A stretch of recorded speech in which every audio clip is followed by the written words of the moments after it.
E aí pessoal, sejam muito bem-vindos a mais uma devocional nossa aqui nos Dois Nerds uma Bíblia. Eu sou o Beto, estou sempre com vocês aqui em nossos devocionais e podcasts. E na nossa devocional de hoje eu tava, na verdade, zapeando as redes sociais, sei lá como se fala essas coisas. Tava olhando lá e me deparei com um vídeo que eu achei muito interessante. E aí, amigos médicos, cirurgiões e tudo mais, me ajudem e me corrijam caso eu esteja errado, que há possibilidades. Mas era um pouco uma curiosidade sobre como funciona uma cirurgia de tendão, né? Quando a gente rompe um tendão, seja da mão, seja do joelho, whatever, alguma coisa assim, né? E eu não sabia os processos e tudo mais. Então, aparentemente, quando a gente rompe um tendão, esse tendão meio que fica inútil mesmo. E então é necessário fazer a implantação, a transplante, não sei. Tirar o tendão de algum outro lugar para colocar naquele lugar onde a cirurgia foi realizada. Eu achei isso muito interessante, porque a pessoa do vídeo estava comentando que ao fazer isso, aquele tendão que tem, por exemplo, é um tendão do joelho indo pro cotovelo. Tô dando um exemplo, tá? Não sei se pode ser assim. Mas assim, ele tá acostumado com o processo, ele funciona de uma forma, ele é um tendão específico para uma função. E aí, quando a gente coloca ele em outra função, ele passa por um processo de adaptação, um processo de mudança, né? Que aí entra a fisioterapia, né? A pessoa vai ter que fazer meses, às vezes, de uma fisioterapia para adaptar, ensinar, instruir aquele tendão a ter uma nova função. E o tendão faz. É muito interessante pensar que ele consegue se adaptar e ele consegue mudar o que ele era para uma coisa nova.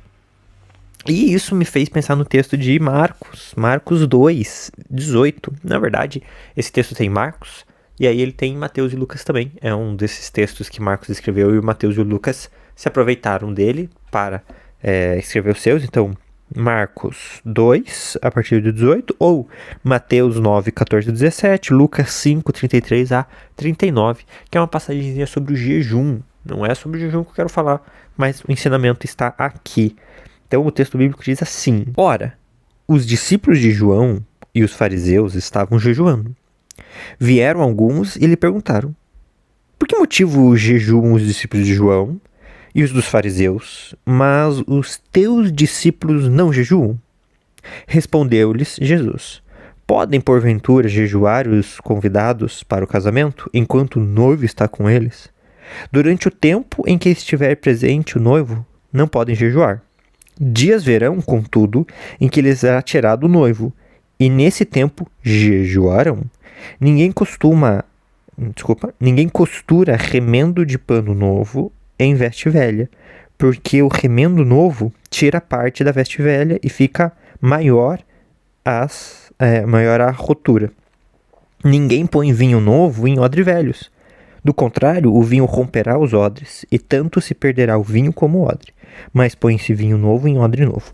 Então, Jesus dá essa pequena parábola quando eles fazem esse questionamento sobre o jejum. E eu não quero falar necessariamente sobre o jejum, apesar de que é um texto sobre o jejum, então eu não posso desconectar o ensinamento e o pensamento em que eu identifico nesse texto bíblico da ideia do jejum, né? Eu falei esses tempos sobre na minha última devocional, sobre os fundamentos fundamentados na rocha, sobre as disciplinas espirituais, né? A leitura da palavra, a oração e o jejum, né? E eu sei que tem muitas pessoas que não praticam o jejum. E tá tudo certo, não vou entrar nesse mérito. Mas o texto bíblico ali tá falando um pouco sobre o momento certo de se jejuar e essa parábola. E a parábola que para mim é o mais importante aqui, obviamente eu não vou desvincular do seu função, mas eu acho legal essa coisa do vinho novo, odre novo, né? O odre era uma bolsa de couro onde eles colocavam um vinho novo, que era ali o vinho que tinha acabado de ser feito, que ainda iria fermentar, e aí nesse odre de couro o vinho fermentaria. Se você pegasse um odre velho, ele estaria seco já, né? Ele não teria elasticidade e tudo mais, e você coloca um vinho para fermentar dentro dele, ele explode. Então, um vinho novo tem que ser colocado dentro do odre novo. Então, esse ensinamento de Jesus, ao falar sobre o jejum, dá muito ao entendimento de que, para nós recebermos o novo de Deus, essa nova vida que Jesus propunha, a gente precisaria realizar esse jejum. O jejum era uma prática normal dos judeus, né? Então, tanto os fariseus quanto os discípulos de João jejuavam. Não é algo, nossa, meu Deus, vamos jejuar. Não. Eles tinham lá 2, 3 dias da semana que eles jejuavam. Era um princípio dos judeus realizar jejuns. Só que os de Jesus não estavam fazendo. E aí Jesus meio que fala isso, não, gente, ó, vai haver o tempo que eu não estarei com eles, e aí eles vão voltar a jejuar, eles vão fazer normal, porque eles precisarão jejuar. Mas o que eu entendo desse jejum? E por que eu acho que faz muito sentido a gente pensar na ideia do jejum, e não só do jejum, mas a ideia de abrir mão de algo, criar uma disciplina e a nossa história dos tendões. Os tendões, eles são tirados de um lugar, colocados em outros, e eles são ensinados a viver, a realizar a função, a executar a função desse outro lugar, como um tendão de outro lugar. Para isso, eles precisam de uma fisioterapia, um processo de prática, ensinamento e adaptação. Da mesma forma, nós cristãos somos seres de carne, e uma carne caída. Nós somos seres caídos, não há um só sequer que não seja pecador, nós nascemos no pecado. Então, ao adentrar o reino de Deus, ao compreender a salvação em Cristo, nós precisamos passar por um processo de adaptação e fisioterapia espiritual. O texto mostra isso pra gente nessa parábola do odre, né? Então, como pode eu pegar algo novo e colocar no velho? Eu preciso que os dois sejam compatíveis. Então, da mesma forma que para eu colocar um vinho novo, eu ter um vinho novo bom, eu preciso de um odre novo, para eu ser um bom cristão, eu preciso adaptar as minhas práticas, a minha a minha mentalidade, meu jeito de ser para o novo, né? Então, eu como cristão não posso estar satisfeito com a minha carnalidade, com quem eu sou. E aí entra essas práticas espirituais de controle, de consciência. Então, o jejum aqui, tem gente que vai tratar o jejum como algo extremamente espiritual. Nossa, eu vou fazer jejum para acessar novos momentos de Deus. Não, o jejum aqui é uma prática de controle do corpo, né? Porque a comida é uma coisa que pega muita gente, né? A comida é gostosa, a comida é boa, o doce, a dopamina, a gordura da carne, e 1 milhão de coisas, o refrigerante. Comida é bom.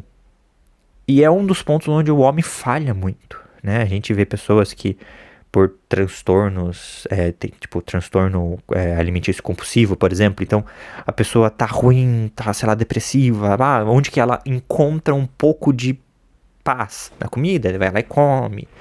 A própria coisa da cerveja, o álcool, a pessoa perde completamente o controle do corpo e o vício vem. Então, a comida mexe. Então, o jejum, ele é um elemento de controle, né, de disciplina, né? Não é, nossa, vou fazer jejuar aqui e sair soltando Hadouken espiritual. Não, não é isso.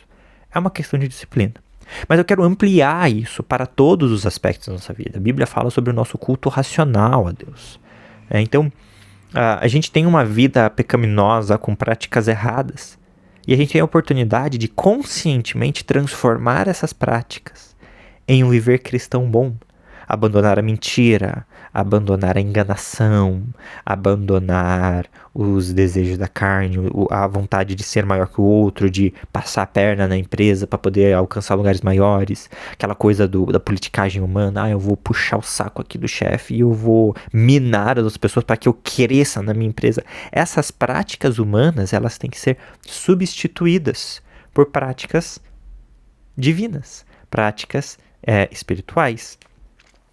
Na nossa última devocional eu falei ali sobre as bem-aventuranças, que elas invertem a coisa, né? Tem que ser manso, tem que ser fraco, tem que chorar, né? Essas pessoas receberam consolo de Deus. É um pouco de uma continuidade nessa ideia, né? Então, nós temos que conscientemente matar o homem, abrir mão das coisas que são boas para o homem, que dão prazer ao homem, e ir realizando atividades espirituais. O texto bíblico está falando sobre o jejum, mas o ensinamento de Jesus pode ser sim expandido nesse aspecto. Temos, claro, e eu acredito que tem que ser feito esse jejum, né? Falar pro meu corpo que eu controlo ele, não é ele que me controla. Esse é um aspecto. Mas, por exemplo, eu gosto muito da ideia do propósito. Quanto tempo hoje a gente não perde nas redes sociais? No meu caso, quanto tempo será que às vezes eu não perco jogando um jogo? Altas vezes. Eu comecei a jogar o jogo mais tarde, 11 da noite, eu pensei, não, meia-noite eu paro. Quando eu fui ver era 3 da manhã. Então, perder a noção de tempo, se deixar controlar por esses prazeres que não edificam a alma. Não podemos. Nós não podemos, nós temos que controlar essas coisas. Nós temos que ter uma vida voltada para o reino, uma vida voltada para o controle. Então, eu entendo esse texto dessa forma, não somente sobre esse jejum de comida, mas sobre um controle total das coisas que nos dão prazer e da necessidade de abrir mão desse prazer para coisas maiores, coisas mais voltadas ao reino. Essa é a nossa devocional de hoje. Quero deixar esse texto para vocês. Quero que vocês tenham uma semana abençoada, maravilhosa. E como sempre, se essa devocional te abençoa, compartilhe com alguém, abençoa a vida de alguém. Não deixa de seguir, curtir aí, ajudar os dois nerds a continuar anunciando o reino de Deus. Eu fico por aqui. Um beijo e um queijo.